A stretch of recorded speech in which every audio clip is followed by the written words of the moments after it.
How to new video বন্ধুরা, এখন আপনাদেরকে দেখাবো হাওয়াই P8 লাইটে কিভাবে চার্জার পিন পরিবর্তন করবেন। তো পুরো ভিডিওটি মনোযোগ সহকারে দেখবেন। তো কাস্টমার আমার কাছে ফোনটি নিয়ে আসেন চার্জার পিন চেঞ্জ করার জন্য।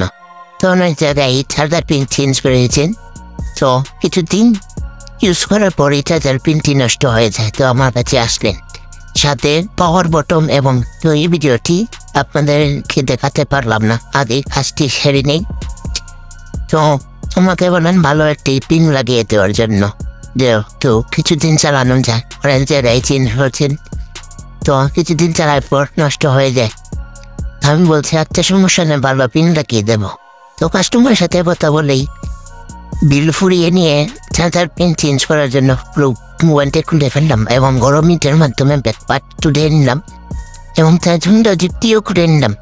আর এই মডেলের ফোনগুলো অনেক পুরনো, ফোন খোলার পরে অনেক সমস্যা দেখায়। তো আগেই কাস্টমারের কাছ থেকে রিস্ক নিয়ে নেবেন, তো পরে যাবেন না, হবে না। তো গরম মিটারের মাধ্যমে আপনারা চার্জার পিনটি খুলে নেবেন।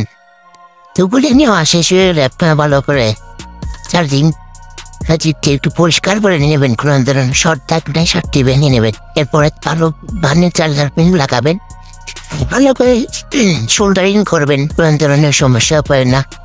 আর ভালো হলে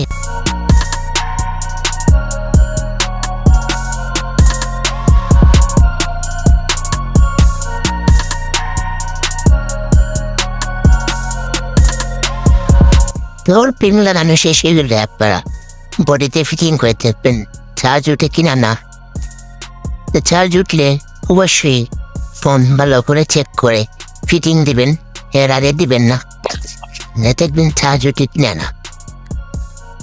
অনেক সময় চার্জ দেখায় কিন্তু লোড হয় না, চার্জ পয়েন্ট পারে না, এই ধরনের সমস্যা হয়। তো ভালোভাবে চেক করে দিবেন। তো অনেক সময় বাইপাস করে দিতে হয়। তো চার্জার পিন ঠিক হয়েছে লাগানো,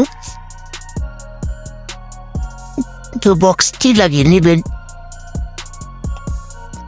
অনেক সময় স্পিকারের লাইনও আউট হয়ে যায়, মিসিং হয়ে যায়, এগুলো সাবধানে সইতে কুলান লাগানো করবেন। অনেক সময় গরম হিটের করার পর অনেক সময় লাইন মিসিং হয়ে যায়, সেগুলো কেয়ার করবেন। তো ফিটিং করার পর দেখা যায় স্পিকার বাজে না, সব নাট লাগিয়ে নেবেন। পাওয়ার বটম লাগিয়েছিলাম, সব তাই করলাম, কারণ পাওয়ার বটম এবং হাফ বাটন দেওয়াটাই লাগিয়েছি, ভিডিওতে দেখাতে পারলাম না।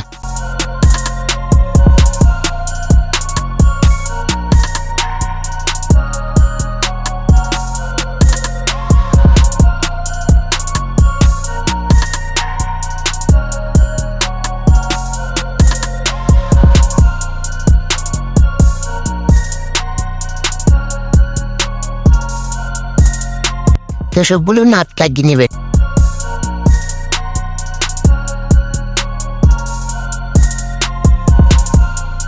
টমাটো লাগিয়ে নেবেন ভালো করে চারিদিকে, যেহেতু ফাঁক হয় না। আর আমার কাস্টমারের পেটপাটটি ভাঙা ছিল, ভালো করে আঠু লাগলে পেটপাট ছুটবে না।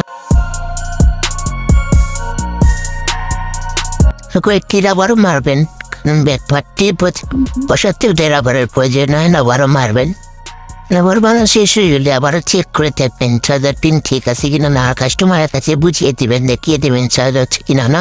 তো এই ভিডিওটি দেখে যদি আপনাদের ভালো লাগে থাকে অবশ্যই লাইক আর একটু কমেন্ট করে যাবেন।